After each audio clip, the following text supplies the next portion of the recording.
Maintenant, on va vous demander de faire le silence et d'écouter Yazid Kerfi, qui nous fait vraiment une très grande amitié à venir nous rencontrer aujourd'hui dans un emploi du temps extrêmement chargé, puisque, il va vous en parler lui-même, mais il est partout en France, le soir, la journée, dans les prisons, dans les quartiers. Moi, j'ai pas pour principe de ne pas parler en même temps que les autres. De toute façon, il est très clair que ceux qui discuteront pendant l'intervention, ils sortiront. D'accord ? Vous respectez les personnes qui viennent vous voir, qui n'ont pas que ça à faire et qui sont très heureux de vous rencontrer et surtout d'échanger avec vous. Donc le minimum est évidemment d'écouter ce qu'ils vous disent. D'autant que l'expérience de Yazid est une expérience qui est particulièrement intéressante à plus d'un titre, et il va vous la raconter lui-même, donc je ne vais pas parler à sa place. On le remercie encore beaucoup d'être là. Il va prendre la parole, il va vous faire un petit exposé de son travail et de sa vie.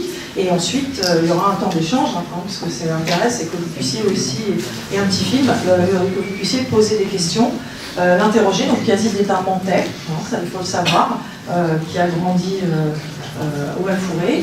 Moi j'étais sa voisine, je suis beaucoup plus jeune que lui. Donc j'étais petite quand il était parti des grands. Et il a eu il a un regard évidemment très expert, à la fois sur Montre, mais au-delà, sur les quartiers populaires. Et évidemment, c'est très intéressant de partager avec lui son expérience. Donc, je sais qu'il y a des élèves de Sciences Po qui veulent faire une petite interview de lui à la fin. Donc, on prendra quelques minutes pour le faire. Et il a un train à prendre, donc on le libérera en temps voulu. Et encore une fois, merci Yazid. Je te laisse la parole. À toi. Bonjour à tout le monde, merci. Je remercie Nathalie, l'établissement de son invitation. Ce que je fais dans un premier temps, j'explique un peu mon parcours, ce que j'étais avant, ce que je suis aujourd'hui. Après, vous pouvez poser toutes les questions. Je ne suis pas ici pour faire la morale ni rien, mais apporter des conseils. C'est une histoire, c'est un parcours de vie. On part d'un moment donné, puis on se retrouve à un autre moment. Donc, c'est un petit peu expliquer ça. Et je vous passerai une petite vidéo qui passe à la télé, parce que de temps en temps, je passe à la télé, des petits reportages sur moi qui expliquent un petit peu le travail que je fais à l'heure actuelle. Donc je suis Yazid Kerfi, je suis un Mentais, je suis de Mantes depuis 1967, vous étiez pas né. Je suis français et algérien, j'ai 2 nationalités. Je suis né en France, j'ai 3 frères, 3 sœurs. Parcours scolaire plutôt chaotique, j'étais pas bon à l'école, j'étais pas bon en français, j'étais pas bon en maths, j'ai redoublé toutes mes classes. Dès le primaire, et puis on m'a dit que j'étais nul, et puis les profs m'ont dit que j'étais nul, et plus tu te sens nul, plus tu vas au fond de la classe, et plus tu vas retrouver les mauvais, quoi. Les mauvais élèves ont tendance à fréquenter les mauvais élèves, et les bons élèves fréquentent les bons élèves, quoi. Et c'est une différence entre mes frères et sœurs, alors que mes frères et sœurs, eux, travaillaient très bien à l'école, moi je travaillais très mal. Mes frères et sœurs étaient récompensés par mes parents, et moi toujours je recevais une dérouillée. Vous voyez, il y a toujours parfois dans la famille un enfant qui est différent, et quand tu ne trouves pas tellement ta place dans ta famille, quand tu as l'impression que tu es différent de tes frères et sœurs, quand tu ne te sens pas aimé, parce que le mot amour est un mot très important, quand tu as l'impression que tes parents t'aiment moins que tes frères et sœurs, tu as tendance à être dans la rue et tu vas chercher une autre famille, quoi. Et comme je suis du Val-Fouré, les copains qui étaient comme moi, ils vivaient la même situation dans leur famille, ils se sentaient un petit peu différents des frères et sœurs, plutôt en échec, et bon, forcément, on est ensemble. Vous voyez, c'est d'avoir un mal-être, des personnes en mal-être qui sont ensemble. La plupart de mes copains étaient déjà dans un parcours délinquant, je les ai fréquentés, moi c'est un choix, j'ai choisi de marcher aussi avec des délinquants, et quand on est délinquant, on peut devenir délinquant, c'est un choix par défaut, on n'est pas né délinquant, on le devient. Donc j'ai un long parcours dans la délinquance, entre 15 ans et 31 ans, j'ai commis plein de délits, vol de voiture, cambriolage, tiroir-caisse, coffre-fort, braquage, vous voyez. Plus tu restes longtemps dans la délinquance, plus tu fréquentes d'autres délinquants, plus tu apprends d'autres techniques, plus tu montes. C'est ce qu'on appelle de la formation professionnelle. La délinquance, ça prend au contact d'autres délinquants. Qui dit délinquance dit prison, normal. En France, il y a des lois, les lois nous permettent de vivre ensemble, les lois nous protègent, elles ne sont pas faites contre nous, on ne respecte pas les lois, il y a des sanctions derrière, c'est tout à fait normal. Et j'ai donc été en prison, et c'est tout à fait normal aussi. En tout, j'ai fait 5 années de prison, une fois 2 mois, une fois 6 mois, une fois 3 ans. Donc j'ai souvent récidivé. Les prisons où j'ai été, j'ai fait la prison de Bois d'Arcy, la prison de Fresnes, la prison de Nantes, la prison de Chartres, la prison de Nîmes, la prison d'Avignon, la prison des Baumettes à Marseille, la prison de Liéncourt, j'ai fait aussi la prison d'Algérie. Vous voyez, j'ai aussi un long parcours carcéral. Et j'ai toujours récidivé, parce que la prison a son côté criminogène. En prison, on se fait beaucoup de copains, mais en général, il y a très peu de gens en étant en prison, c'est que des délinquants, donc on se fait que des copains délinquants, c'est pas terrible. Deuxièmement, en prison, les détenus ne parlent pas de l'école. Ils n'aiment pas l'école, pour la plupart. Ils n'aiment pas le travail honnête. Et donc tout le monde parle du business, un petit peu comme le pôle emploi, tout le monde parle du business en prison. Donc il y a tous les corps de métier, dealer, braqueur, receleur. À un moment donné, j'étais en cellule là qu'un braqueur, c'est devenu mon meilleur ami. En sortant de prison, j'ai été le voir, il m'a appris à braquer, je suis devenu braqueur. C'est aussi simple que ça. Vous voyez, il n'y a pas de mystère. Hein. En prison, elle a son côté criminogène. Actuellement, le taux de récidive de ceux qui sont en prison, c'est 65% pour les adultes et 80% pour les mineurs. Hein, vous voyez, c'est énorme. D'ailleurs, demain, je fais un débat à la prison de Porcheville, ici à l'EPM. Donc j'ai toujours récidivé. À un moment donné, j'ai changé. Enfin, je vous promets qu'aujourd'hui, j'ai changé. C'est qu'à ma dernière peine de prison, le gouvernement français, le ministère de l'Intérieur, a décidé mon expulsion du territoire français, parce qu'avant, c'était dans la loi, l'expulsion. Quand tu avais plus de 3 ans de prison, tu pouvais avoir une mesure d'expulsion. C'était les lois Pasqua. Et là, la préfecture a dit que j'étais une personne irrécupérable, multirécidiviste, et qu'on ne peut rien faire avec une personne comme moi. Il faut à tout prix l'expulser de prison. Et à partir de là, grâce à mes frères et sœurs, mais aussi à beaucoup de personnes de monde, ils ont trouvé que c'est pas normal de m'expulser, c'est complètement une double peine, c'est complètement discriminatoire. Imaginez que mon meilleur ami soit français, on fait des bêtises ensemble, on va en prison ensemble. Pourquoi lui, à la fin de sa peine, il va pouvoir rentrer chez lui? Et vous, à la fin de votre peine, on va vous donner une peine supplémentaire. Vous voyez, c'est complètement discriminatoire. On devra avoir la même peine qu'un autre et non pas une peine supplémentaire. Et donc, beaucoup de personnes se sont mobilisées, des travailleurs sociaux, des habitants, des gardiens d'immeubles, y compris l'ancien maire de Mantes, Paul Picard, le maire socialiste qui était maire jusqu'en 1995. Ils sont venus, toutes ces personnes à la barre, ils ont parlé aux juges de moi, ils ont plutôt regardé mes qualités que mes défauts. J'avais quand même 31 ans à la barre. Et moi, ça m'a beaucoup bousculé, c'est comme un déclic.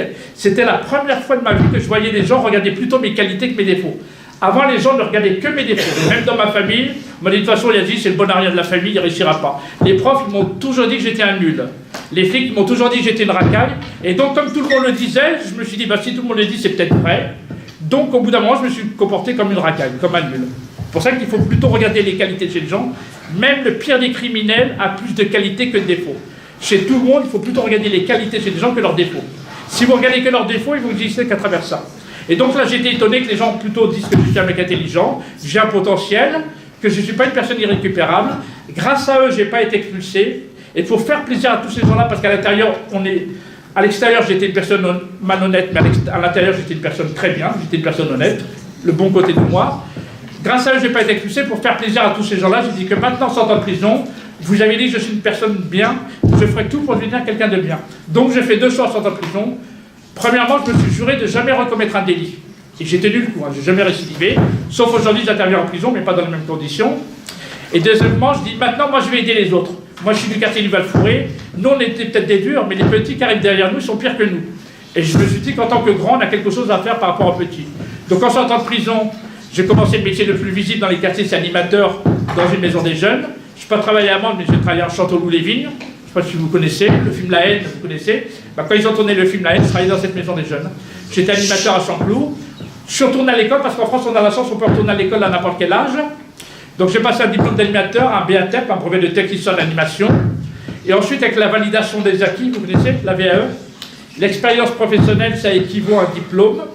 Donc je suis rentré à l'université de Nanterre, où j'ai passé une licence en sciences de l'éducation, où j'ai beaucoup travaillé la question de la violence, la question de la psychologie de l'adolescence, parce que avant j'étais passionné par la délinquance, et maintenant je suis plutôt passionné par la prévention de la délinquance, et j'ai réussi ma licence avec mention très bien, vous voyez, pour un mauvais élève, quoi.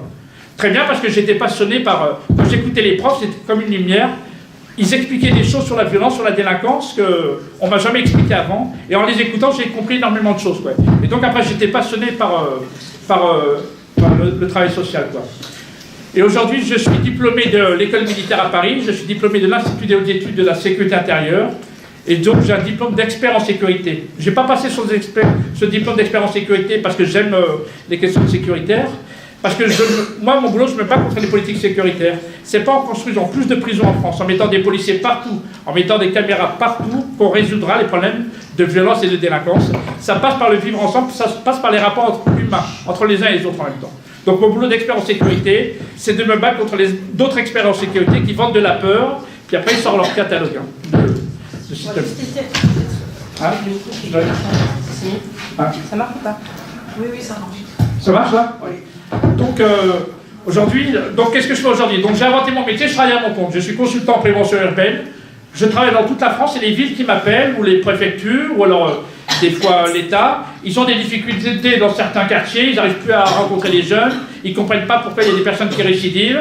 Et donc souvent il y a des villes qui m'appellent pour essayer de comprendre ce qui se passe. Donc je fais un travail d'immersion, je fais un peu un tour sur le terrain, j'y vais la journée, j'y vais la nuit. J'écoute des parents, j'écoute des jeunes, j'écoute des policiers, j'écoute des politiques, j'écoute des délinquants aussi, parce que plus on écoute tout le monde, plus on approche de la vérité. Souvent on n'écoute qu'une partie de la population, et bien forcément, c'est souvent voué à l'échec, quoi.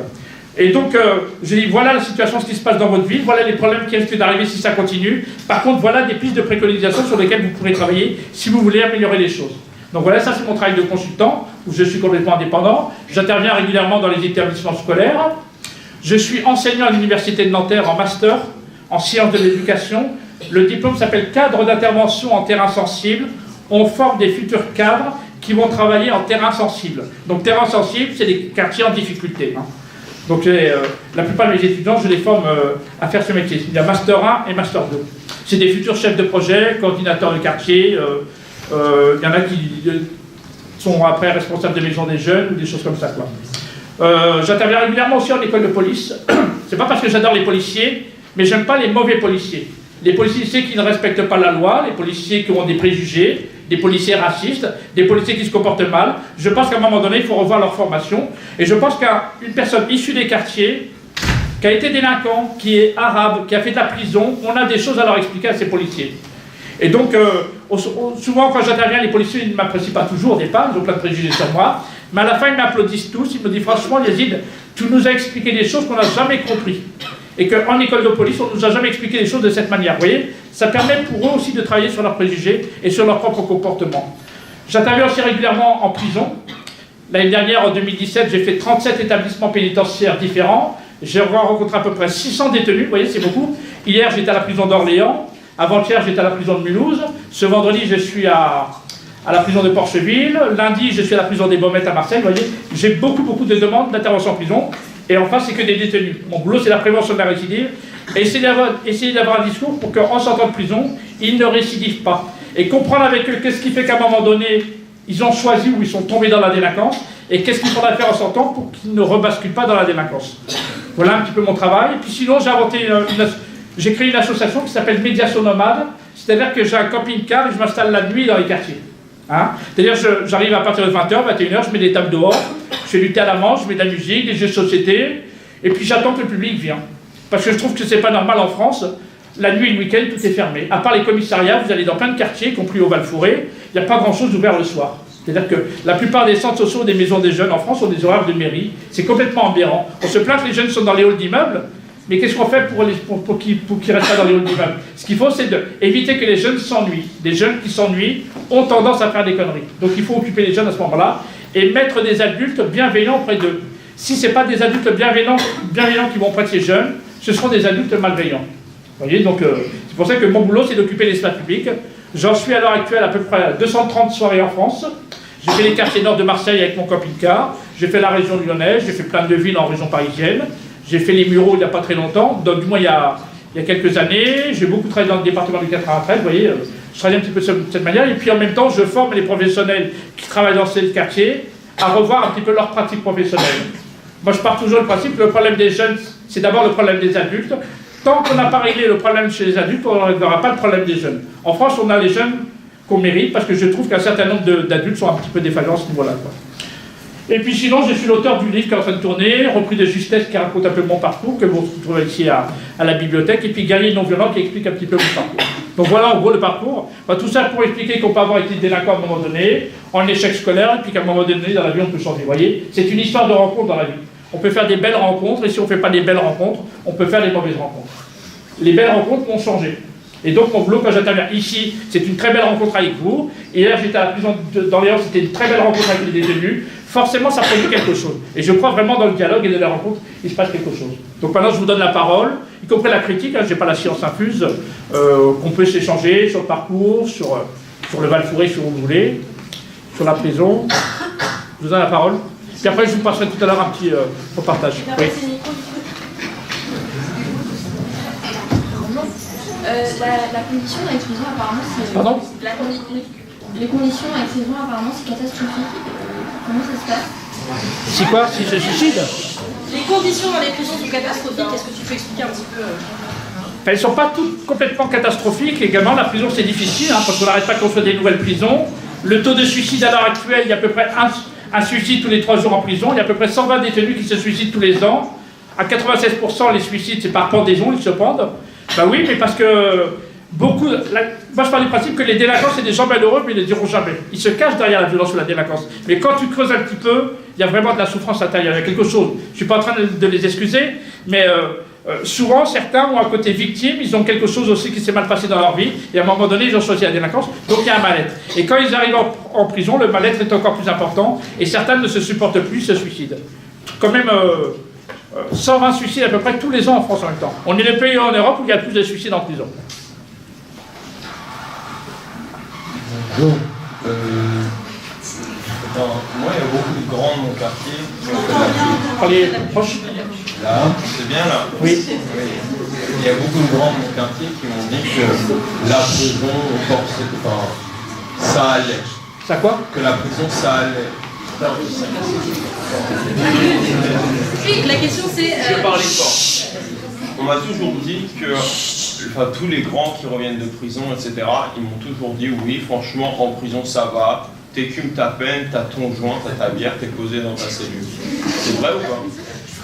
D'abord, les joints, c'est interdit, hein, il y a des règles.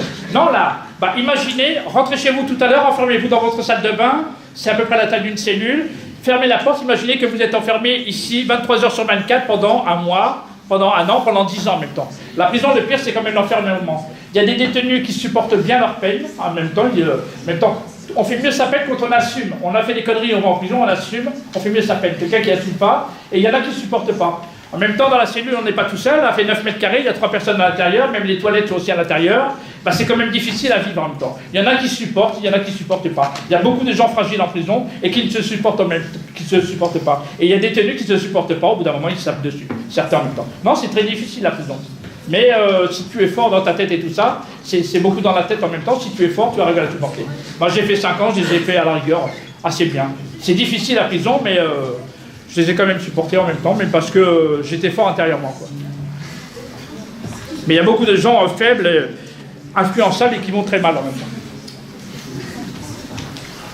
Allez-y. Camping-car. Enfin, gitan. Avec des camping-cars, en fait, on va dire, les jeunes des quartiers, ils réagissent comment quand ils le voient? Ils sont surpris, mais ils sont agréablement surpris. Il dit franchement, quelqu'un qui vient nous voir la nuit, en général, personne ne vient nous voir. Mon boulot, c'est d'aller rencontrer des personnes qu'on ne voit jamais, qu'on n'entend jamais. C'est de les mettre à la lumière et que leur parole est aussi importante que n'importe qui. C'est qu'ils ont besoin d'exister. S'ils n'existent pas de cette manière, ils vont exister autrement. Les gens qui font des conneries, ils font des conneries, après ils achètent des belles voitures, ils font de la roue arrière en bécane et tout ça, c'est pour se montrer, vous voyez. Les gens qui font des attentats, il y a une question d'existence en même temps. Vous voyez, ils se filment tous en même temps. Donc mon boulot, c'est de les remettre à la lumière et d'entendre leurs paroles. La parole, c'est plus fort que la violence, donc j'ai créé des espaces de parole. Ils sont très contents. Ils disent franchement, ça nous fait plaisir. Mais après, mon boulot, c'est de pousser les professionnels de la ville à travailler un petit peu de cette manière. Arrêtez de fermer votre maison des jeunes à 19h, fermez-la plutôt à 23h et vous verrez, il y aura beaucoup de changements dans votre ville en même temps. Allez à la rencontre, allez voir ces jeunes en même temps qui ne viennent pas vous voir. Parce que plus ils vont mal, plus les gens s'enferment dans leur monde. Ils vont plus vers les missions locales, le pôle emploi, ou là où il y a une porte fermée en même temps. C'est-à-dire ils vont mal. Et donc si on a un service public, c'est à nous d'aller vers eux. Donc mon boulot, c'est d'aller vers eux et de leur parler d'amour. Moi, je vous aime bien en tant qu'individu. Parfois, j'aime pas ce que vous faites, mais en tant qu'individu, je vous aime bien. Et bien ça change tout. Parce que ça crée du respect. Et ce livre, et plus ils ont parlé en la fin de la soirée, ils disent, moi ça m'a fait du bien parce qu'au moins j'ai pu parler. Et j'ai pu parler, il y a des personnes qui m'ont écouté, ça c'est déjà très bien. Mais après mon boulot c'est de les aider, les remettre en relation avec les autres et leur apporter de l'espoir, quoi. J'ai fait 230 soirées, j'ai jamais eu aucun problème dans aucun quartier où j'ai été. Vous voyez, ça tient aussi dans la façon dont on se comporte avec les gens, quoi. C'est du respect, le respect il est mutuel. Oui. Vous avez commencé par dealer Commencer à quoi? Par dealer. Oui, au début de la guerre, c'était d'accord. J'ai jamais dealé, puis moi j'aime pas les dealers, j'aime pas ce milieu en même temps qui vendent de la mort à des gamins, c'est pas bien. Sachez que j'ai jamais fumé de cigarette de ma vie, vous voyez, j'avais quand même des principes. J'ai jamais dealé, j'ai jamais fumé de la drogue, j'ai jamais bu un verre d'alcool de ma vie. Moi j'étais toujours bien dans ma peau, j'ai fait de l'athlétisme. À la course, les policiers jamais ils arrivent à m'attraper. Et j'ai fait de la boxe aussi, parce que... Et vous voyez, non, mais ce qui est très important dans la vie, c'est d'avoir une bonne santé et d'être libre. C'est les deux choses les plus importantes en même temps. Donc ça... Non, j'ai fait beaucoup de conneries, tout ça, mais pas... Mais c'est quoi le premier délit? Mon premier délit, c'est que nous, on est une famille de pauvres, on n'est jamais partis en vacances. Et nous, dans le quartier de Val-Fouré, en plein mois d'août, on est dans les halls d'immeubles avec les jeunes. Et tous les jours, on regarde la télé, il y a des bouchons, les gens ils partent en vacances. Et ben un jour, avec les copains, on a dit, bah nous, on va faire comme tout le monde, on va voler une voiture, on est parti en vacances avec une voiture volée. Et on l'a gardée tellement longtemps qu'au bout d'un moment, on avait complètement oublié qu'elle était volée. On est parti à la Baule en Bretagne, on est parti au soleil, on s'est retrouvé à l'ombre, et puis on est retrouvé en prison, quoi. Donc c'est mon premier délit. Puis après, j'ai recommencé, après j'ai fait des cambriolages, et puis après j'ai fait pire, puis après j'ai fait des braquages, vous voyez. Parce qu'il y a le côté criminogène, et parce qu'au bout d'un moment, quand tu as fait de la prison, tu deviens un grand délinquant, tu deviens un petit caïd. Et tu as l'impression que tu existes de cette manière, quoi. Là-bas, puis après là, oui. Comment vous êtes fait attraper pendant le braquage? Comment je me suis fait attraper à quoi? Pendant le braquage. Un peu compliqué à raconter, sachez que j'ai perdu mon meilleur ami, un copain du Val-Fouré, il est mort à côté de moi, les policiers, les gendarmes nous ont tiré dessus. Non, on a forcé les barrages, et on a forcé les barrages de gendarmes, ils nous ont tiré dessus. Après, ils peuvent tirer dans les pneus et tirer dans la tête, ce qui n'est pas normal en même temps. Donc, Mais moi, ils m'ont attrapé 4 ans après dans la terre. C'est-à-dire que, comme ils me recherchaient, je me suis enterré, je suis resté 3 jours enterré sous la terre sans bouger. Parce qu'il y avait les militaires, ils avançaient en ligne, il y avait des hélicoptères au-dessus. Tout le monde s'est fait attraper. Bon, j'ai mon meilleur ami qui s'est fait descendre, et moi, c'était à la télé, ils avaient dit que j'avais disparu, mais je suis resté enterré sous la terre 3 jours. Parce qu'ils m'ont pas trouvé comme ça, quoi. Et 4 ans après, j'ai été un jour voir ma mère au Val-Fouré. Il y a des gens qui m'ont vu, j'ai appelé les flics et je me suis retrouvé en prison. Et puis je suis parti en prison à Marseille. Il y avait une question par là? C'était un braquage. S'il vous plaît? C'est quel genre de braquage? Une attaque à main armée. Là où il y a eu le mort, c'était une station-service. Oui. Est-ce que vous, il y a quelqu'un qui a voulu vous remettre dans le bon chemin? Qui a voulu quoi? Remettre dans le bon chemin. Mais tout le monde. Mais les enseignants ont essayé, mes parents ont essayé, mes frères et soeurs ont essayé. Il y a plein de monde qui ont essayé, mais moi je ne les écoutais pas. Peut-être que j'étais pas prêt à l'écouter. Les seuls qui m'ont tendu les bras, ce sont les voyous dans le quartier. Bien sûr, au bout d'un moment, moi j'écoutais pas. J'étais jaloux de mes frères et soeurs, ils étaient bien, ils réussissaient, puis moi je réussissais pas. Il y a plein de gens qui ont essayé de m'aider, mais en ce temps-là, je voulais pas. Je voulais devenir un voyou. J'ai rêvé d'être un caïd, j'ai pas réussi. À la rigueur, tant mieux. Les caïds, ça va en tôle. Ça fait 30 ans de prison. La semaine dernière, j'étais à la maison d'arrêt dans la maison centrale de Clairvaux. J'étais avec des détenus qui ont 35 années de prison à faire. Dans 9 mètres carrés enfermés. Quartier de haute sécurité. Mais qui ont fait des crimes, qui ont fait des choses très très graves. 35 années, je leur dis au revoir comme ça. Dans 10 ans, je vais retourner, par exemple, aller les voir faire un débat. Eux, ils n'auront pas bougé de leur cellule pendant 9 mètres carrés pendant 10 ans même temps. Pendant 20 ans comme ça. C'est ça la prison. C'est ça la prison. Le plus dur, c'est l'enfermement et de rester longtemps. C'est ça le plus dur en même temps, quoi. Oui. C'est pas très intéressant de parler de ce que j'ai fait de ce côté-là. J'ai fait là où il y a de l'argent, des supermarchés, des banques, des stations-service. Il y avait pas là-haut. Oui. Est-ce que vous êtes déjà battu en fait? Oui, je me suis battu pour me défendre. Moi, je suis un non-violent de nature en même temps, mais tu as besoin de te défendre parce qu'il y a beaucoup de fous en prison. Des gens qui ont un problème, puis qui te cherchent. Donc au bout d'un moment, puis quand tu te vas en prison, tu vas au mitard. Le mitard, c'est une prison dans la prison, c'est comme dans une cave, tu es enfermé pendant un certain nombre de jours. Pour que tu puisses te calmer, mais parce que c'est les sanctions qu'il y a à l'intérieur des prisons, quoi. Ils sont extrêmement difficiles. Attends, Nathalie. Oui, Yazid, est-ce que tu peux nous expliquer les liens qu'il y a entre justement les soins, enfin la défaillance de soins psychiatriques en prison, les addictions à la les addictions toxicomanes, et finalement qui crée une espèce de mélange entre des gens dont la place n'est pas forcément en prison justement, mais plutôt serait d'être soignés à l'extérieur. Est-ce que tu confirmes que de plus en plus il y a cette espèce de confusion des genres? Oui, parce qu'on ferme de plus en plus, on supprime de plus en plus des lits dans les hôpitaux psychiatriques et autres. Mais comme en même temps les fous commettent aussi de temps en temps des délits ou de la violence, on les met en prison. Donc on regarde plutôt leurs délits avant de regarder leurs soins en même temps. En même temps, les soins en prison, ça dépend de la santé, du ministère de la Santé. Mais ils se débrouillent, c'est-à-dire qu'en prison, ils donnent énormément de médicaments. On leur donne sans arrêt les médicaments, c'est-à-dire que quand tu sors de prison, tu es un vrai drogué. Quelqu'un, toute sa peine de prison, on lui a donné plein de médicaments. Quand il sort, il n'a plus rien, forcément, il est en manque, il est capable de faire n'importe quoi. Donc Il y a beaucoup de personnes qui n'ont rien à faire en prison, il faut d'abord les soigner. Ils ont commis des délits, d'accord, mais il faut d'abord les soigner. S'ils étaient en bonne santé, s'ils n'étaient pas dans un état comme ils le sont, ils ne feront pas des délits en même temps. Mais dans la société, on préfère les mettre en prison, parce qu'il dit qu'il faut protéger tout le monde. Le principe de sécurité, on les met en taule à partir de là, quoi. Et ça, c'est un vrai problème en France, quoi. Oui, oui. Est-ce que vous étiez heureux en tant que délinquant? Pardon? Est-ce que vous étiez heureux en tant que délinquant? Est-ce que j'étais heureux? Ouais, quand vous étiez... Ça, je ne me posais pas cette question. Moi, ce qui m'intéressait, c'était la violence et puis l'argent, quand même. J'en parle. Non, en fin de compte, j'étais malheureux. Mais je ne le disais jamais, et parce que j'ai jamais trouvé une personne qui puisse m'écouter, qui puisse entendre ma souffrance. Personne m'écoutait. On voyait que Yazid, le délinquant.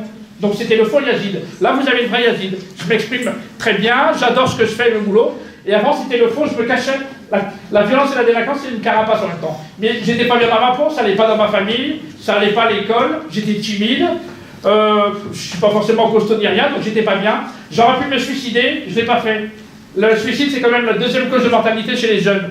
J'aurais pu devenir un drogué, je ne l'ai pas fait non plus. J'aurais pu devenir un alcoolique, je ne l'ai pas fait. J'ai choisi la délinquance. La délinquance, c'est aussi une forme de suicide en même temps. Et la délinquance, c'est un signe de bonne santé. Tu n'es pas bien dans la peau et tu réagis à travers la violence ou la délinquance. Oui, non, mais il y avait une vraie souffrance. Et j'ai mis très longtemps à reconnaître que qu'est-ce qui fait que je fous en prison, qu'est-ce que je fous en taule, qu'est-ce que j'ai fait tellement de conneries alors que mes frères ont vécu une vie complètement différente. Vous voyez, c'est parti au départ de la famille, la place que tu as dans la famille où tu n'as pas, et ça s'est aggravé à l'extérieur. Mais ça part au départ de la famille. Et le mot amour est un mot très important. Je me suis mis dans la tête que mes parents ne m'aimaient pas beaucoup. Ils préféraient mes frères et sœurs que moi. Vous voyez? Sachez qu'aujourd'hui, je suis le plus diplômé de ma famille. Alors qu'avant, j'étais le plus nul. Vous voyez comme quoi on peut changer, quoi. Parce qu'on a une force aussi à l'intérieur. Parce qu'à un moment donné, on a plutôt regardé mes qualités que mes défauts. Il y avait tout en haut, ensuite ici. Oui. Dans les cellules, Dans les quoi? quand vous êtes dans une cellule, Oui. votre camarade, C'est pas forcément des camarades, hein, c'est des co-détenus, quoi. C'est le détenu. Oui. Ils ont dit que comme quoi c'était pas équilibré et qu'il pouvait avoir un tueur, un tueur et un autre qui est... Ou un violeur, oui. Oui, bien sûr. Bah oui, mais il y a de la surpopulation, donc on ne choisit pas forcément ses détenus. Donc, et comme au départ tout le monde est prévenu, tant que tu n'es pas jugé, tu es innocent. Donc tu as plein de personnes, lui il est présumé tueur, tu peux avoir quelqu'un qui est un violeur, tu peux avoir un petit voleur. Donc, bien sûr, c'est ça les risques de la prison. Ça peut faire comme avec vous. Bah, on peut mélanger des individus, au bout d'un moment, il peut se passer quelque chose. Ça peut faire comme avec vous, parce que vous Pardon? êtes un braqueur. Oui, mais c'est ça, oui. Vous avez été incité. Bah oui, mais pour un directeur des prisons, c'est difficile de savoir où on met les détenus. Parfois, il y a des quartiers, entre les quartiers, ils ne se mélangent pas, donc il y a des problèmes de vente, on les sépare. On va mettre les pédophiles à côté, on va mettre des tueurs à côté. Donc c'est difficile pour un directeur de savoir où les mettre. Donc au bout d'un moment, il y a un peu de mélange, quoi. Il y avait ici, c'est un peu un sujet, mais tout à l'heure vous avez dit que le suicide c'est la seconde cause de mortalité chez les jeunes. C'est quoi la première? La première, à votre avis, c'est quoi la première cause de mortalité chez les jeunes? Vous le savez? Non? Les accidents de la route. La première cause de mortalité chez les jeunes, au départ, c'est les accidents de la route. La deuxième, c'est le suicide. Mais on est en même temps le pays en Europe qui consomme le plus de médicaments, de cannabis. Vous voyez, il y a beaucoup de records en France quand même. Hein. Comme quoi, tout ça, ça rejoint un petit peu le mal-être. Les gens vont mal en même temps. J'attends une autre question, en même temps, je prépare la vidéo. Il y avait une question ici normalement. Allez-y. D'autres? Ouais. Sur d'autres sujets? Moi, j'ai une question Oui. sur votre génération, les jeunes qui étaient plutôt dans les braquages ou dans la délinquance. Oui. Il reste qui en fait en vie et en bonne santé? Oui, oui. Bah, sachez que la très grande majorité de mes copains qui étaient avant des délinquants, beaucoup habitent au camp Val-Fouré, aujourd'hui c'est des personnes très bien. Ils ont un travail, ils ont un domicile, ils ont une femme, des enfants, ils ne gagnent pas beaucoup d'argent mais ils sont heureux. C'est ça?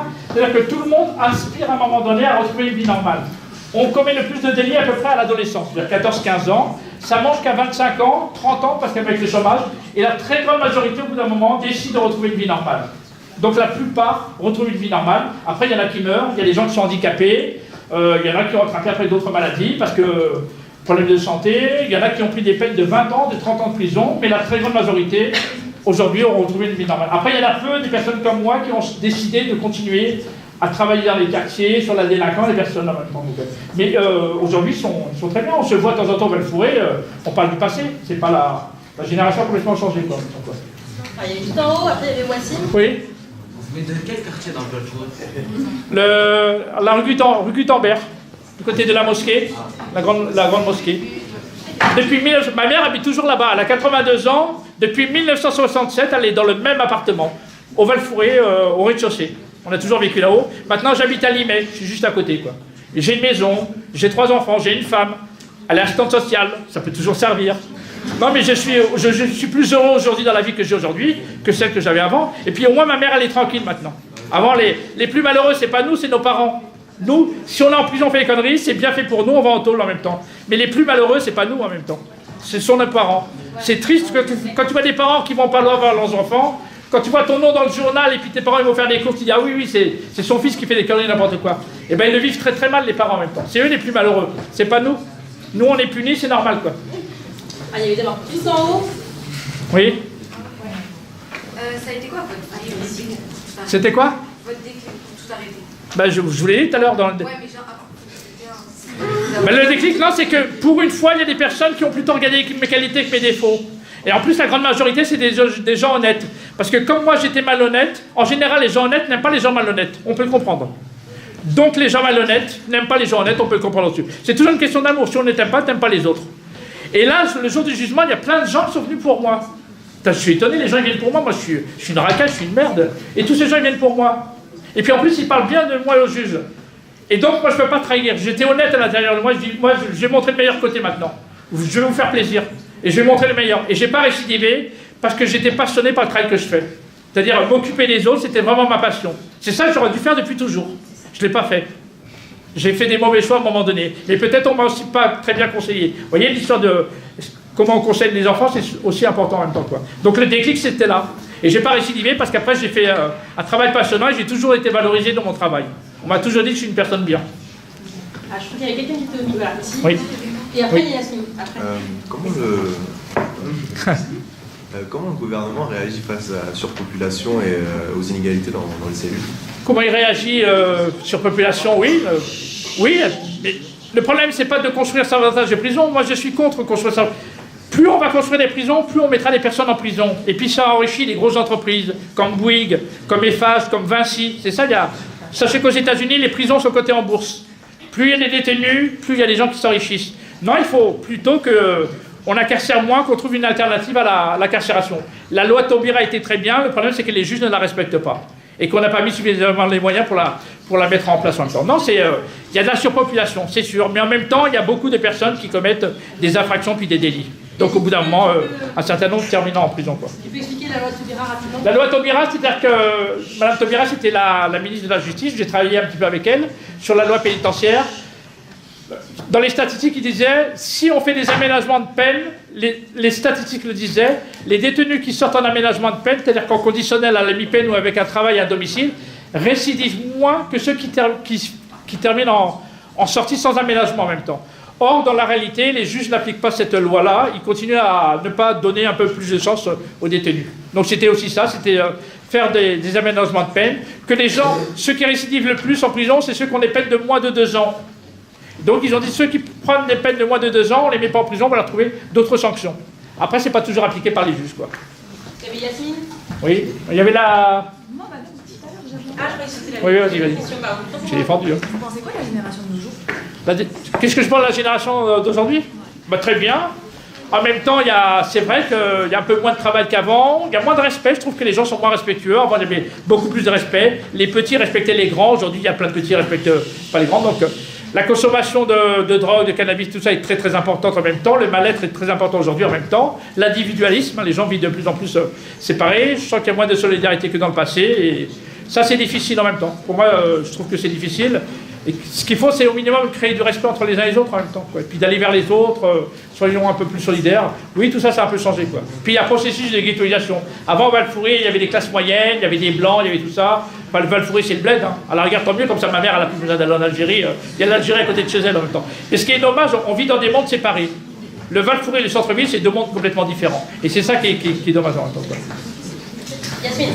C'est à qui? Alors, vous parlez, tu sais que c'est vos parents qui ont pu souffert de ces histoires. Oui. Je suppose qu'ils sont fiers de vous et que je veux savoir quelle place en groupe vous avez pris maintenant au sein de votre famille, parce que vous c'était J'ai pas entendu la fin.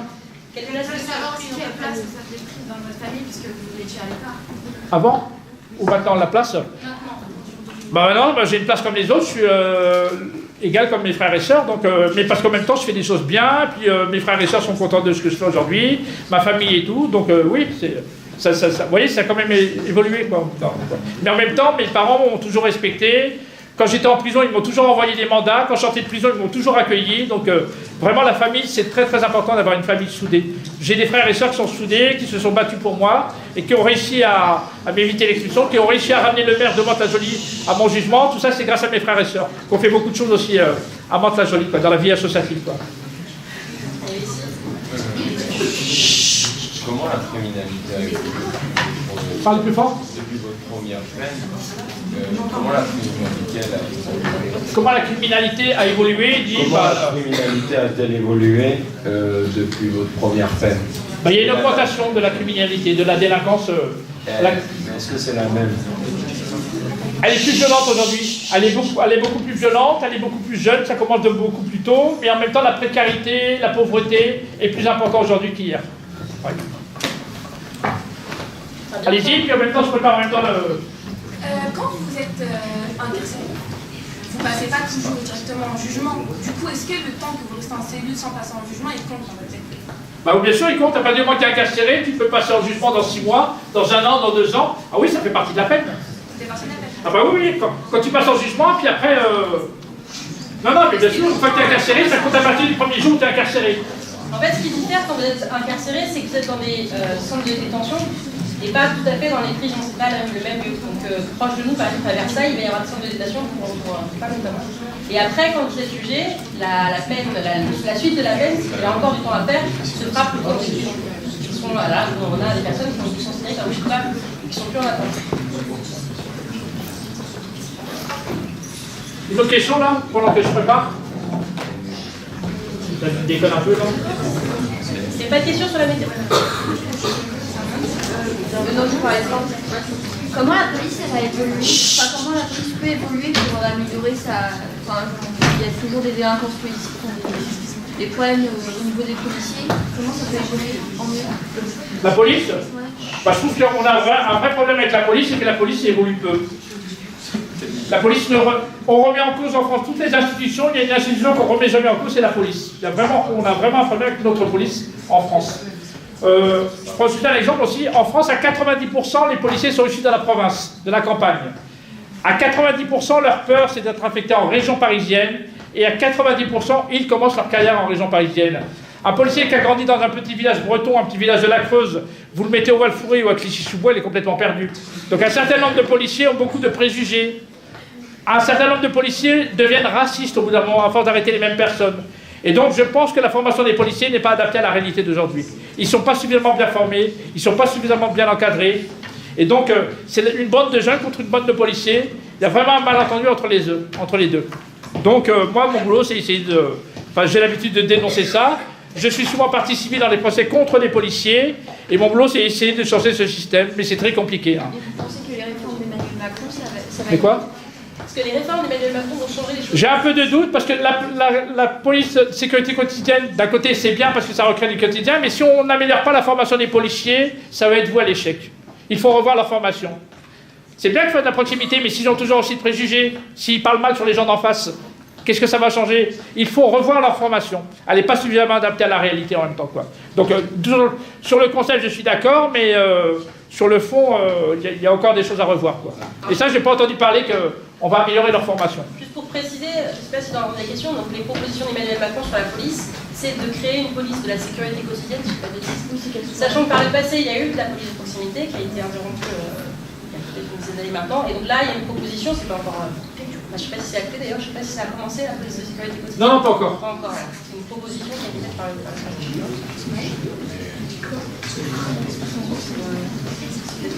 Mais justement, la police de proximité, c'est ce qu'il peut avoir de mieux pour les quartiers un peu populaires. Ça dépend de policier comment il se comporte. Non, mais si, bah oui, non. S'il se comporte bien, d'accord, mais tu fais un policier de proximité et qui parle mal aux jeunes qui sont en face d'eux, ça ne change pas grand-chose. Si que les gens comprennent le banlieusard type et le policier type, enfin, si tout le monde était comme ça, évidemment qu'il y aura des exceptions. Oui. Mais je pense que le fait que chacun puisse discuter avec ce qu'il pense être l'ennemi, ce qui empêche le chiffre de chacun des deux côtés. Et moi, je pense que c'est, enfin, vous dites vous-même, la meilleure manière de faire avancer les choses, c'est le dialogue. Oui. Et donc du coup, je vois pas comment on peut être opposé à la police de proximité. Même si j'ai pas senti une opposition, je peux pas. Organiser le dialogue. Moi, j'ai souvent organisé des débats entre des jeunes et des policiers, des débats conflictuels, où ils ne sont pas d'accord, mais ils se parlent. Mon boulot, c'est de transformer la violence en conflit. La violence est négative, le conflit, c'est positif. Le conflit, c'est savoir communiquer, y compris avec des gens avec qui on n'est pas d'accord. Donc ça, il faut pouvoir l'organiser en même temps. Mais il faut qu'il y ait une volonté de part et d'autre. Est-ce qu'il y a encore Une autre, pendant que je prépare. Jérémy ? Les surveillants de prison sont effectifs, est-ce que c'est pas Alors, est-ce que le fait que les surveillants de prison soient en sous-effectif, c'est dérangeant? Bon, ils ne sont pas tout à fait. Est-ce que le fait que les surveillants de prison soient en sous-effectif, c'est dérangeant? Je prépare, c'est tout. Ouais, non, mais il ne faut pas toujours ajouter de policiers. Ce qu'il faut en prison, c'est pas forcément toujours amener plus de surveillants. Il faut qu'il y ait plus de personnes qui travaillent sur la réinsertion. Les CIP, c'est les conseillers d'insertion et de probation qui travaillent en prison. Ils ne sont pas suffisants. Il n'y en a pas assez. C'est-à-dire un conseiller d'insertion et de probation, en moyenne en France, il suit 120 détenus. C'est pas possible de faire du bon boulot avec ça en même temps. Dans la loi Taubira, c'est vrai qu'il n'y avait pas les moyens, c'était que chaque conseiller d'insertion et de probation, il suit 40 détenus au maximum. Actuellement, on en a à peu près 120. Donc c'est pas le nombre de surveillants qu'il faut augmenter, c'est le nombre de personnes qui interviennent pour éviter la récidive aux détenus en même temps, quoi. Vous voyez ce qui s'est passé il n'y a pas très longtemps, là, les agressions, tout de suite ils ont revendiqué augmentation de salaire et des choses comme ça. Alors que la prison de Vendôme, où il y a des détenus qui a tapé des personnes, c'est une prison ultra sécuritaire. Ultra sécuritaire. On ne va pas en rajouter davantage en même temps, quoi. Oui. Il y a de plus en plus d'agressivité envers les surveillants aussi. Plus en plus de quoi? Il y a de plus en plus d'agressivité sur les surveillants. Mais de part et d'autre, mais il y a aussi des surveillants qui se comportent très mal avec les détenus. C'est des deux côtés. Le problème, c'est qu'on ne peut pas le dénoncer, ça, parce que ça se fait en cachette en même temps. Donc, non, mais il faut améliorer le vivre ensemble, aussi en prison. Les détenus, les surveillants doivent apprendre à vivre ensemble, davantage en même temps. Donc, il faut qu'à un moment donné, il y ait plus de dialogue entre les uns et les autres. Oui. Mais sachez que la prison a deux missions, c'est mettre les personnes en prison et les maintenir en prison à la demande du juge. Ils le font bien, il y a très peu d'évasion. Le deuxième, c'est la réinsertion, et là, on le fait mal. On n'est pas très bon là-dessus en même temps, quoi. Ce que je vais faire, je vous mets le petit reportage. Hein? Je vous mets le petit film qui dure 10 minutes, puis après on continue le débat. Ça explique un petit peu le travail que je fais, quoi.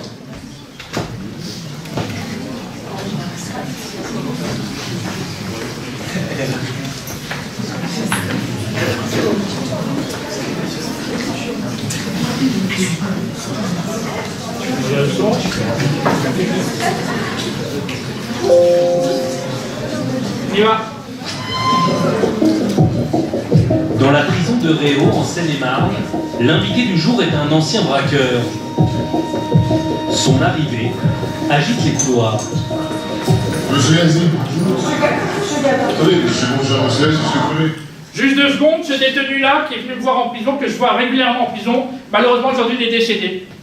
Il est de Montfermeil, il a récidivé, il a fait un braquage, il a eu fusillé avec les gendarmes, il est mort. Vous voyez comme quoi, il y a un certain nombre qui finissent mal en même temps.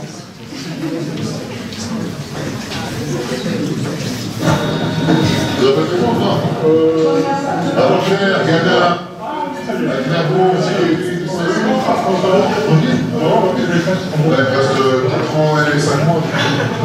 Vas-y, Ici, sa tête n'est pas inconnue, car cela fait plusieurs années que ce délinquant repenti se déplace dans les centres pénitentiaires. Bonjour, Yazid, enchanté. Parmi les 800 détenus incarcérés ici, 11 se sont inscrits pour rencontrer Yazid Kerfi. La plupart d'entre eux purgent des peines pour vol ou trafic de stupéfiants. Yazid vient les préparer à ce qu'ils pourront vivre à leur sortie de prison. Sachez qu'on vit beaucoup plus heureux quand on est dans une vie honnête que dans une vie malhonnête en même temps. Pour moi, on ne réussit pas dans la délinquance. Quand on fait ce choix, au bout d'un moment, on finit mal. La plupart de ceux qui, au bout d'un moment, vont faire ces choix, pour moi, ils ont très mal fini, quoi. Non, c'est clair, mais vous préconisez quoi justement pour éviter que les gens sortent? D'abord, faire le choix quand vous êtes en prison, c'est le meilleur moment pour réfléchir sur soi-même, faire un bilan où on en est dans la vie. On sort de prison, on a un ticket. Mais non, c'est pas marqué. Non, c'est pas marqué. C'est pas marqué. L'étiquette, elle est dans votre tête. Et c'est pas tout le monde qui refuse des enfants détenus. On doit faire un peu plus d'efforts que les autres. Mais au bout d'un moment, on trouve sa place. Il faut être convaincant, et si on arrive à être convaincant, les personnes en face de vous seront convaincues que vous êtes une personne bien. Ça fait quoi vous trouvez un déclic? Enfin, il s'est passé deux choses dans ma vie très importantes. C'est que j'ai perdu mon meilleur ami, c'était tué par les gendarmes quand on a fait un braquage. Moi, les policiers m'ont pas touché, m'ont pas eu, ils m'ont attrapé 4 ans après. J'ai perdu mon meilleur ami. Et deuxièmement, je devais être expulsé du territoire français. Et j'ai vu, il y a plein de gens qui sont venus à mon jugement pour me soutenir. Ils se sont battus. Et j'ai été étonné que les gens pouvaient m'aider. Vous voyez, c'est le déclic. Pour les détenus, des modèles comme Yazid sont rares entre les murs. Ça permet aussi de se sentir moins oublié, plus soutenu. C'est important aussi parce que lui, il sait ce qu'on vit, surtout, c'est ça le plus important. Dans quel environnement on est, comment on vit tous les jours dans notre quotidien, et c'est ça qui est important, parce que lui, il est sorti d'ici, et aujourd'hui, il vient avec les vraies valeurs de dehors, tout ça, il nous explique bien. Donc c'est sûr que ça fait plaisir qu'il est là, il nous raconte. Et surtout, on est content pour sa réussite, parce que c'est bien ce qu'il fait quand même. Il obtient la reconnaissance des détenus et gagne même leur respect. Pourtant, Yazid ne fait pas dans la psychologie et n'essaye pas de prêcher la bonne parole. Qui est donc cet homme dont le discours peut redonner espoir aux plus découragés? Yazid est d'abord un enfant des banlieues françaises. D'origine algérienne, il a grandi ici au Val-Fouré, la fameuse cité de Mantes-la-Jolie, à 50 km de Paris. Il a 6 frères et sœurs, dont Lagdar, qui n'a que 10 mois de plus que lui.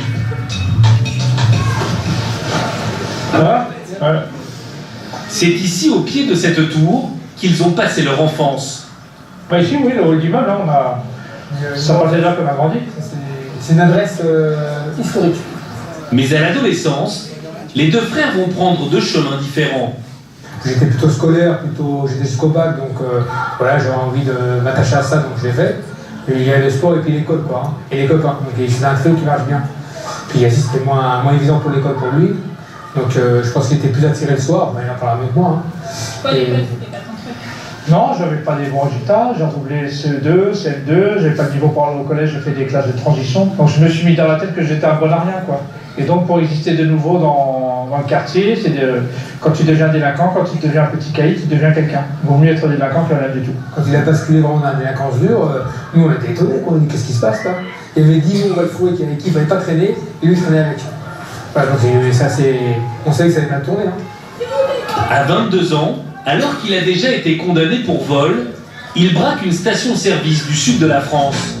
Son meilleur ami est tué par les gendarmes. Yazid prend la fuite pendant 4 ans. Quand il décide de se rendre, 5 années de prison l'attendent. Et à l'époque, comme il n'a pas la nationalité française, une loi le condamne à l'expulsion du territoire à la fin de ses années de prison. C'était la double peine. À ce moment-là, un homme va changer sa vie. C'est Paul. Ça va bien? Ça va? Paul Picard est l'ancien maire de Mantes-la-Jolie. Voilà, ça fait plaisir de se retrouver. Depuis le temps? Oh oui, Pendant 18 ans à la tête de la ville, il est contre la double peine pour les étrangers et se mobilise fréquemment pour la jeunesse. Lagdar le contacte pour venir en aide à son frère. Le maire ne le connaît pas, et pourtant... J'ai pris la décision, tout seul, d'y aller, d'aller à Beauvais et puis d'expliquer au tribunal qu'on peut être jeune et faire des bêtises. Et j'ai même proposé au tribunal s'il fallait un référent, que je le serais, titre personnel, y compris de l'héberger chez moi s'il le fallait. Même les gendarmes étaient franchement soutenus par le maire qui vient à la barre. Enfin, j'étais fier, j'étais heureux. Enfin, cette confiance-là, ça reste pour la vie, quoi.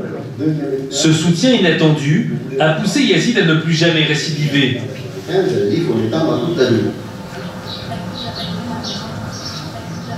25 ans plus tard, il vit aujourd'hui dans ce pavillon des Yvelines avec sa femme et ses 3 enfants. Mais sa nouvelle vie est tournée vers les autres. Plusieurs fois par mois, il part avec son camping-car à la rencontre des jeunes, des cités les plus sensibles. Quand je pars loin, je dors dans ce lit. Il y a ici un coin de bureau où on peut discuter avec les jeunes. Il y a une télé aussi parce que des fois on peut regarder des matchs de foot et des choses comme ça. Pendant la Coupe du Monde, on mettait un grand écran. Aujourd'hui, Yazid veut tendre la main aux autres, à sa manière. On apporte de l'espoir à des personnes qui en ont de moins en moins, qui n'y croient plus en cette société, qui n'ont plus de rêve. Et notre boulot, c'est aussi de les aider à s'ouvrir, à s'évader, à rêver, à redialoguer avec des personnes, à croire en eux-mêmes. Depuis 3 ans, il se déplace aux 4 coins de la France à la demande des municipalités. Aujourd'hui, il se rend à Bondy, en Seine-Saint-Denis. Yazid arrive toujours en fin de journée, à l'heure où les plus jeunes sont dans la rue. Dans cette cité des quartiers nord, son camion se fait remarquer. En voyant les dessins et les phrases, les jeunes ils disent c'est sûrement quelqu'un qui nous aime bien, quoi. Tous ces jours dans les premières secondes, il ne faut pas rater son entrée dans le quartier, quoi. Avec une centaine de soirées à son actif, Yazid a pu rôder son installation. Bah, c'est comme ceux qui travaillent dans les marchés, hein. Pareil, rapide à rentrer, déballer. Cette soirée, il la facture 400 € à la mairie. C'est quoi ça, Yazid? Bah, c'est les jeux pour que les petits viennent. Parce que souvent quand on s'occupe des petits, les grands ils respectent. Bon maintenant là dans le public, il y a des jeux là. Tu veux jouer? Tu veux un verre Zégo Oasis? Tu veux? Asseyez-vous, je suis dans la... Assieds-toi. Tu veux jouer à ça? Regarde, tu mets comme ça, regarde. Yazid devient vite l'attraction de la cité. Un petit verre? Un petit verre? Mais si vous prenez un verre, vous restez là. Quand on prend un verre, il faut rester au moins un quart d'heure. Il s'occupe des enfants, mais en réalité, il n'est pas venu pour eux. Sa cible, ce sont les jeunes adultes qui restent à l'écart dans les voitures. L'ambiance est tendue, ce sont eux qui contrôlent le quartier habituellement. Alors Yazid décide d'aller se présenter. Moi, je travaille surtout sur la délinquance. Je travaille beaucoup là-dessus. C'est bien, hein? Oh là, mais j'aime bien le boulot, quoi. Puis j'aime bien être le soir dans la rue. Non, c'est bien, quoi. Allez, ciao. Son passeport d'ancien braqueur lui permet de gagner leur respect. Ouais. Vous voulez un boire? Vous voulez un jus? Un jus de fruits? Ouais, vas-y, je vous ramène. Qu'est-ce qui manque un peu dans le quartier à votre avis? Il manquait que vous, mais... Qu'est-ce qui manque là? Ah mais je suis pas là tous les jours. Je reviens une fois par semaine ici. Tous les jours? Pourquoi? Ouais, bah si vous aimez bien. Hein. En Seine-Saint-Denis, le taux de chômage des jeunes frôle les 30%. Le temps d'une soirée, Yazid vient les écouter. Un geste simple, mais qui marque cette jeunesse désœuvrée. Ouais, ça change, ça. Ouais, on s'ennuie, on fait rien. Vous êtes bien vu, hein. Nous, les gens, on est pas de là-bas, on galère. On fait rien. Il y en a beaucoup qui galèrent. Et ici, comme un mois, sans volant, non. Après, il y a des trucs que tout le temps, il va nous dire comme d'autres personnes. On va dire, ouais, ça va sortir, mais il y a des trucs que ça reste un connard à Tu l'as pas lu? Yazid a écrit un livre sur sa vie, car il aimerait que son expérience serve d'exemple. Cela intéresse Manu, 27 ans. Il sort de prison et souhaite justement partager son histoire à l'écrit, comme l'a fait Yazid. Mais t'as envie d'écrire un livre sur toute ta vie? Déjà une biographie, ouais. Ah ouais, c'est bien. T'as beaucoup de choses à dire. Ah, beaucoup. Ah ouais. Non, mais c'est... Déjà de... non, c'est pas compliqué. Moi, j'écris ma vie, là, c'est cool. Voilà. Au début, t'écris n'importe quoi. T'écris, au fur et à mesure, il y a des ordinateurs, t'écris à chaque fois quelque chose. Mais essaye de te rappeler toute ton histoire. Puis quand t'écris ta vie, quand tu te connais mieux, bah, tu peux plus facilement aider les autres. T'as chemin mon téléphone. Là, je vais le... Aujourd'hui, je le lis. Samedi, je l'envoie à Ferry. C'est vrai? Ouais. Ou un mot, ou je sais pas. Ouais, pourquoi tu l'envoies? Pourquoi? Parce que les mecs à l'intérieur, ils vont le lire aussi. Oui, l'avantage, c'est que les gens à l'intérieur, il va être passé et les gens, ils vont le lire. Ah bah, c'est super. L'attention que lui porte Yazid remotive Manu. Il m'a écrit carrément mon nom, son numéro de téléphone, mon nom, mon prénom. Bonne lecture en espérant que mon histoire te donnera plus d'espoir face à l'avenir. Amitié. Je vais la signer. Sympa, très sympathique carrément. Et ouais. Franchement lourd. Lourd. Il y a de quoi faire. Il faut pas dormir parce que quand tu dors, quand tu te réveilles, c'est trop tard. Recréer du dialogue et du lien, c'est le cœur du travail de Yazid. Mais il reste réaliste sur son impact. D'un côté, c'est bien parce que beaucoup de rencontres, on a vu du monde, on a passé des messages, on a apporté un peu plus d'espoir. De l'autre côté, un peu de frustration parce qu'on part et puis demain, ça sera comme hier. Je suis un pansement, moi, je suis là provisoirement et puis quand je pars, la situation retombe, donc je suis toujours un peu frustré. Mais c'est pas grave, ça m'empêche pas de continuer à revenir après la semaine d'après, parce qu'après, je vais sur d'autres quartiers, quoi. Alors, pour que son expérience serve de façon plus pérenne, Yazid revêt une dernière casquette. Quand il n'est pas dans les prisons ou les cités, l'ancien délinquant intervient dans un lieu plutôt inattendu. Il donne des cours à l'université de Nanterre. Bonjour. C'est gentil, ça. Ce qui était intéressant aussi dans les dossiers, c'était que vous avez bien expliqué la problématique des jeunes, pourquoi les jeunes sont dans les halls, sur le chômage, les jeunes ils sont là parce que c'est un lieu de socialisation, mais en même temps ce qui est important, c'est un lieu où ils se retrouvent, c'est un refuge, en même temps c'est une protection, quand on ne se sent pas accueilli à l'extérieur, c'est peut-être le seul endroit où ils se sentent bien.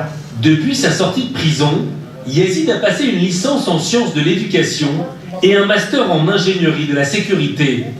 Mais ce sont les codes de la rue qu'il cherche à transmettre à ses étudiants qui veulent devenir pour certains des médiateurs sociaux. La violence, c'est quand même une forme de citoyenneté par défaut. On n'est pas content, on le dit, on gueule, on va brûler, ou alors on va manifester. C'est ce qui fait bouger malheureusement la politique de la ville. Tant qu'il y a la violence, il y a de l'espoir en même temps. Méfiez-vous des quartiers calmes. Le cours de Yazid, il nous permet vraiment d'avoir une vue sur le terrain. On a des cours vraiment théoriques. Et lui, on a l'impression vraiment, on est en cours, pourtant on est en classe, on est à l'université, mais on a l'impression d'être sur le terrain. Mon boulot, c'est de préparer la relève. La relève, c'est eux, quoi. Ou bien moi, le jour où je peux m'arrêter et que les autres continuent, si j'ai pu apporter quelque chose, c'est super important, quoi. Merci à tout le monde, merci à votre cours, bientôt, ouais, merci. Yazid a inventé son métier, une belle revanche face à ceux qui l'avaient condamné. Avant, moi, j'étais délinquant, aujourd'hui, je travaille sur la prévention de la délinquance.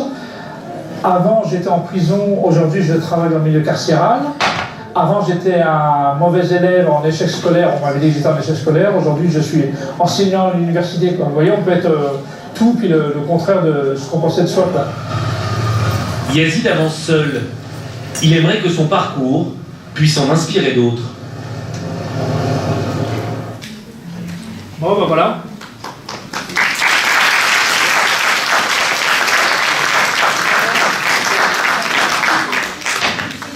Quand on peut être comme ça, puis on peut changer. Hein. Et c'est pour ça qu'il faut regarder les qualités chez les gens. On a tous des défauts, vous avez aussi des défauts, mais vous avez quand même plus de qualités que de défauts. Donc il faut chercher le bon chez les gens. On a tous du côté quelque chose de bien à l'intérieur de soi en même temps. Et dans la vie, il faut faire des belles actions. Tous les jours, il faut faire des belles actions. Quand vous regardez le soir, à la fin de la soirée, vous regardez à la glace, à la fin de la soirée, vous avez fait une belle action, au moins vous dormez bien après, quoi. Ça, c'est très important, quoi. Des questions sur le travail que je fais? Oui? Oui, excuse-moi, je veux vous écoutiez, s'il vous plaît. Est-ce que tu peux nous parler un petit peu de la place des filles dans les quartiers, dans les on ne voit pas beaucoup les filles là. lors des médiations de masse, oui. parce que c'est très bien qu'elles sont moins présentes dans l'espace public, le soir surtout, mais je sais que tu en rencontres malgré tout autrement. Oui, d'abord j'en rencontre beaucoup. C'est vrai que quand je vais la nuit dans les quartiers, il y a très peu de filles. Mais sachez qu'il y a beaucoup de filles qui m'accompagnent. Il y en a beaucoup qui... Et je pense que plus on va améliorer, plus il y aura de la mixité filles-garçons, et mieux ça sera dans les quartiers. Ça, c'est très important. En même temps, c'est pas parce que les filles ne sont pas dans les halls d'immeubles qu'elles les garçons qu'elles ne sont pas là. Elles sont quelque part, mais elles ne sont pas à l'endroit où il y a ces jeunes-là. Parce qu'il y a la stigmatisation, parce qu'on leur colle une étiquette, parce qu'en même temps, il y en a qui leur parlent mal, parce qu'il y a une histoire il y a la culture, il y a tout ça, donc il fait qu'une fille qui traîne dans les halls, forcément, il y aura une mauvaise image. Mais parce qu'en même temps, les garçons, on a pas des très bons discours parfois avec les filles en même temps. Et donc, je pense que les filles devront réinvestir davantage pour l'espace public. Moi, je ramène beaucoup. Sachez que mes étudiants de l'université, ils vont monter une association qui s'appelle Médiation Nomade au féminin. Ils vont faire la même chose que moi avec un camion. Et c'est que des filles qui vont tourner le soir dans les quartiers. Parce qu'elles sont tellement convaincues. Parce qu'une partie de mon cours, mes étudiants viennent en cours. Et mes étudiants, je leur dis, vous venez avec moi la nuit dans les quartiers. Ça fait partie du cours pour moi en même temps. Pour qu'ils puissent... Et en une nuit, ils apprennent des choses qu'ils ne voient pas ailleurs. Donc, le boulot, c'est il faut qu'à un moment donné, qu'il y ait plus de filles sur l'espace public, qu'ils puissent se rencontrer, mais aussi que les garçons protègent un peu mieux les filles, et qu'ils arrêtent parfois d'avoir des discours très durs sur les filles en même temps. Donc, ça dépend de nous tous. Hein. Il faut laisser la place à tout le monde en même temps, quoi. Et plus il y aura de la mixité, mieux ça sera. Est-ce que ton comportement... Pardon? Est-ce que ton comportement, que ce soit en milieu carcéral, en cité ou à l'université, il est différent? Et s'il est différent, en quoi il est différent? J'ai un discours un peu différent. C'est-à-dire, je rencontre, c'est des citoyens à part entière. Même s'ils sont en prison, c'est des citoyens à part entière. Non, mais les étudiants, je les forme à faire un petit peu ce que je fais, à leur expliquer un petit peu la réalité, qu'ils ont moins peur, mais connaître un petit peu, leur faire comprendre certaines choses. En prison, c'est d'apporter de l'espoir, qu'au bout d'un moment, faites d'autres choix. Si vous récidivez, vous reviendrez en prison. Il n'y a pas de mystère. On ne réussit pas dans la délinquance. On finit au cimetière ou on finit en prison. Il n'y a pas de mystère là-dessus en même temps. On réussit dans la vie honnête. Et donc, il faut se battre, il faut faire suffisamment d'efforts pour trouver sa place tout en haut en même temps. Il n'y a pas de mystère. Et puis, dans la rue, j'essaie de dire aux jeunes, reste pas les bras ballants, arrête de te plaindre de tout en même temps. Ne sois pas une victime, c'est à toi de bouger en même temps. Bouge un petit peu, fais plaisir à tes parents, arrête de les faire pleurer, va chercher du travail, va à la mission locale, dis, oh, ça sert à rien, ben vas-y, ils sont là pour toi, ils t'attendent en même temps. J'essaie de les pousser, allez voter. Vous votez pas, ben après vous vous plaignez du maire, t'as été voté, et ben t'as rien à dire en même temps. Soyez des citoyens à part entière, prenez le pouvoir. Mon boulot, c'est de les faire bouger en même temps. Ne restez pas en train de vous plaindre sans arrêt en même temps, bougez un petit peu pour que les choses soient en blanc. Vous voyez, j'essaie d'adapter mon discours là où je suis en même temps. Et partout où je vais, tout le monde dit franchement, ça fait plaisir de t'avoir rencontré, ça m'a donné de l'espoir. Il s'est produit un déclic dans ma tête. Il y a des détenus qui m'écrivent, ils disent franchement, depuis que tu es venu, tu m'as ouvert les yeux en même temps. C'est-à-dire, c'est comme un soleil qui est rentré dans ma cellule. Vous voyez, il y a tout ça, parce que quand je vais en prison, je leur donne à tous mon adresse. Tous les détenus ont mon adresse. Enfin, j'ai une boîte postale à la poste où je reçois plein de courriers des détenus et beaucoup m'écrivent. Et beaucoup que je rencontre en sortant et qui m'accompagnent et qui ont envie de changer. Donc, vous voyez, ils ont besoin, à un moment donné, on m'a tendu la main, ce qu'on doit faire, c'est tendre la main. Même vous, vous devez tendre la main à quelqu'un en difficulté en même temps. Si chacun fait un effort de tendre la main à une personne en difficulté, il n'y en aura plus en même temps. Que chacun prend dans la main, tient et accompagne une personne en difficulté. Vous verrez, on arrivera à résoudre. Mais on est tellement individualiste. C'est un peu chacun pour soi. C'est ça qu'il faut changer, quoi.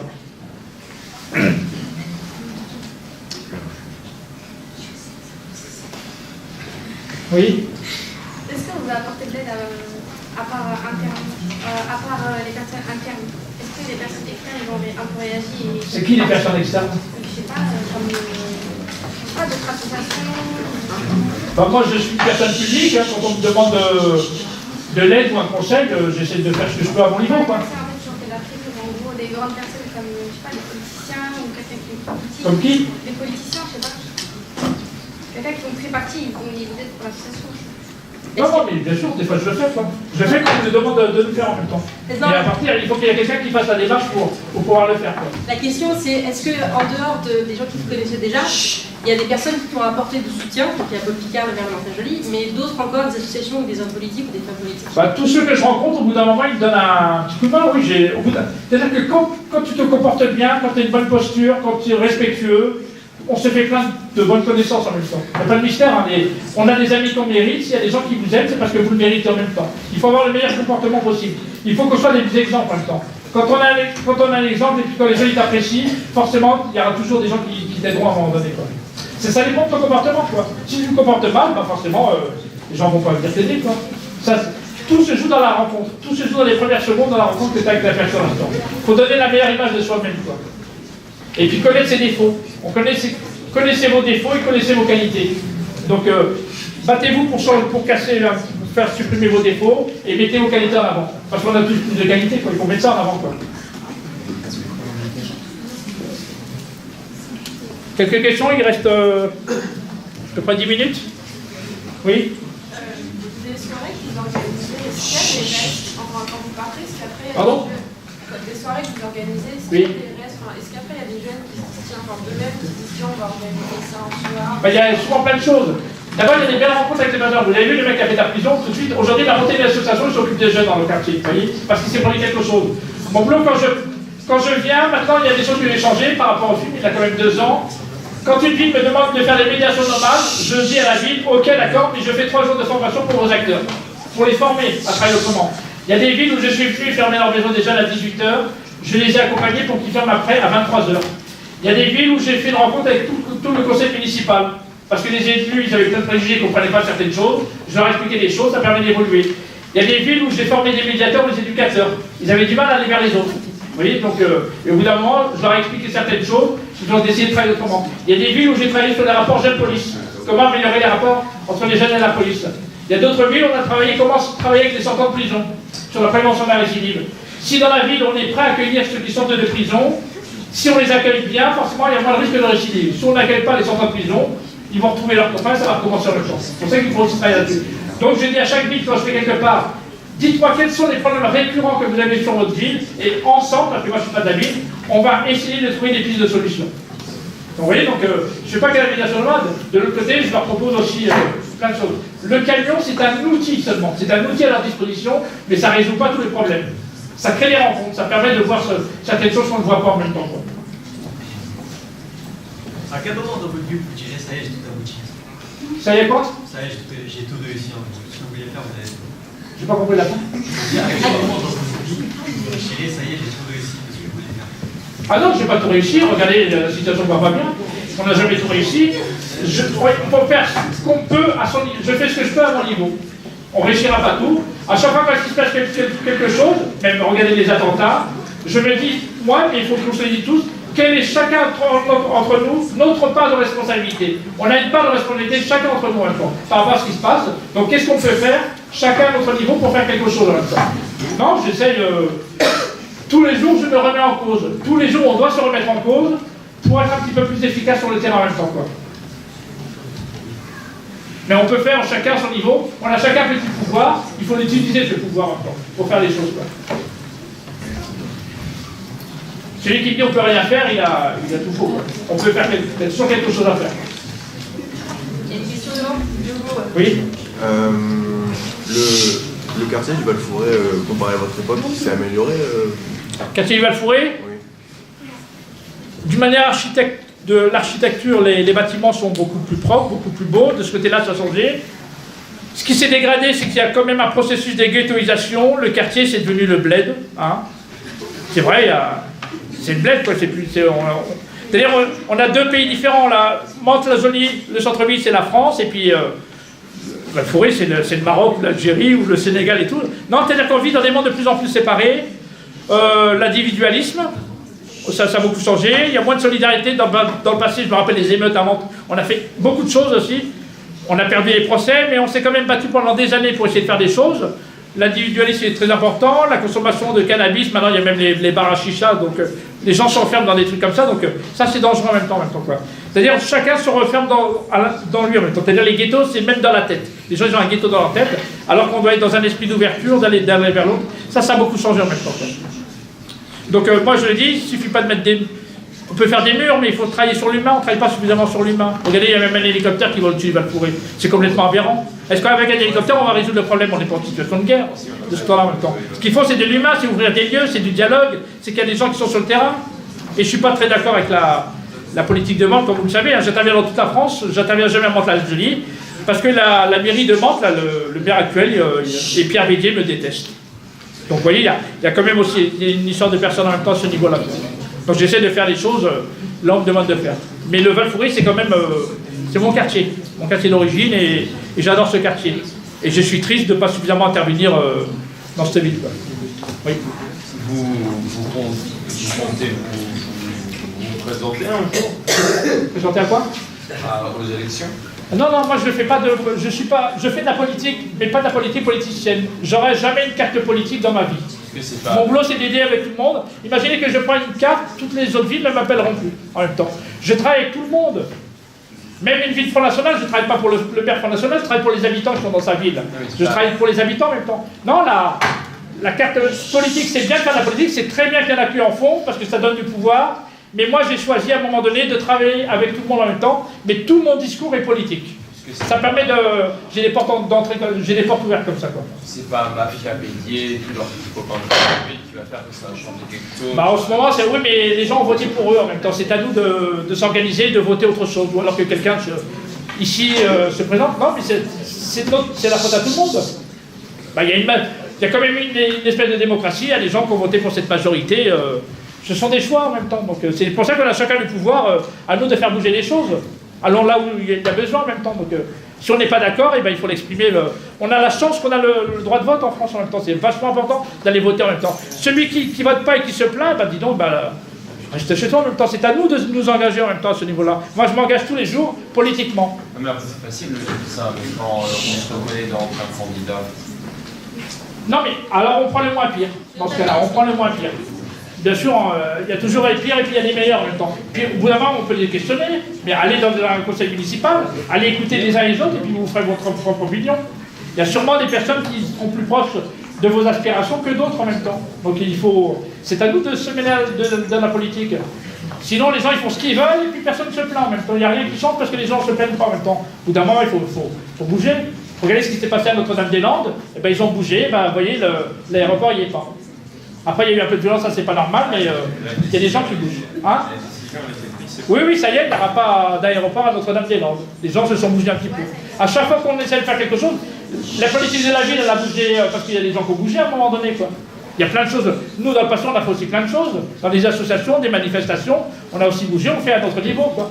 La génération d'aujourd'hui, malheureusement, je trouve qu'elle bouge beaucoup moins en même temps. Elle se plaint beaucoup, mais elle n'agit pas beaucoup. Et c'est ça qui est dommage.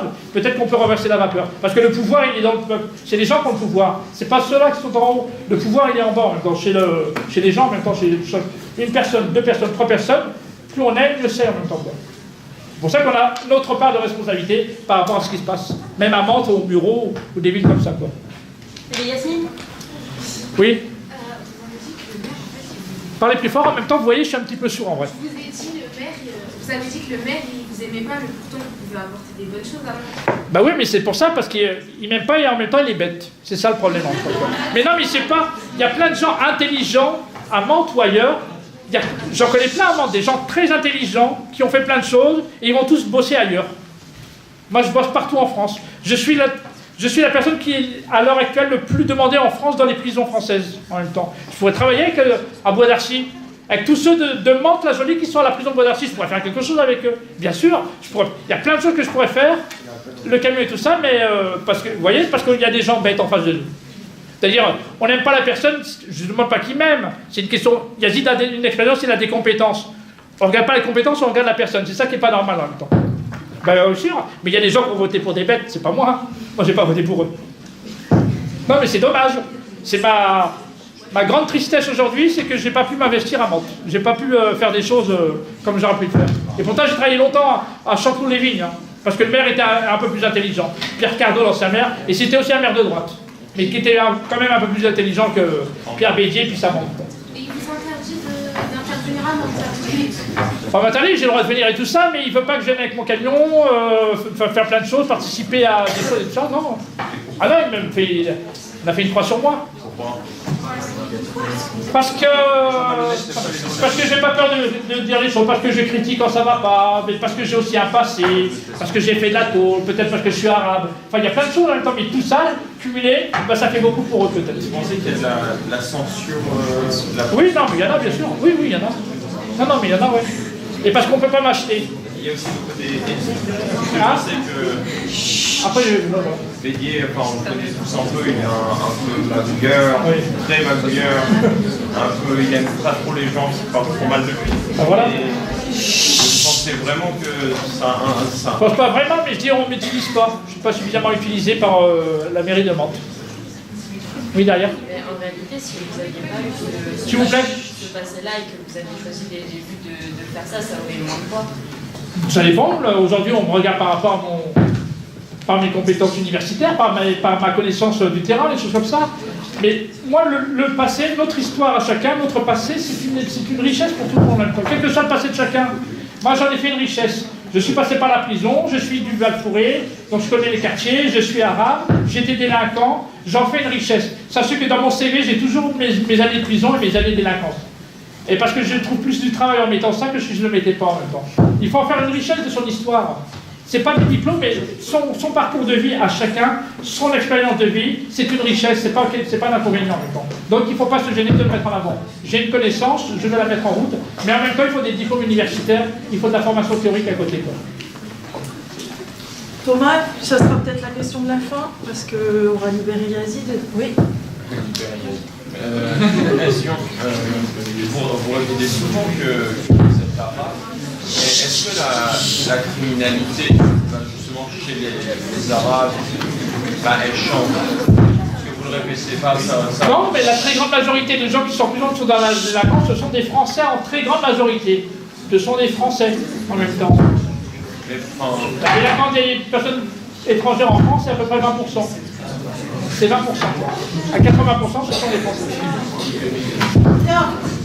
Alors, je crois qu'il faut remercier Yazid. Merci.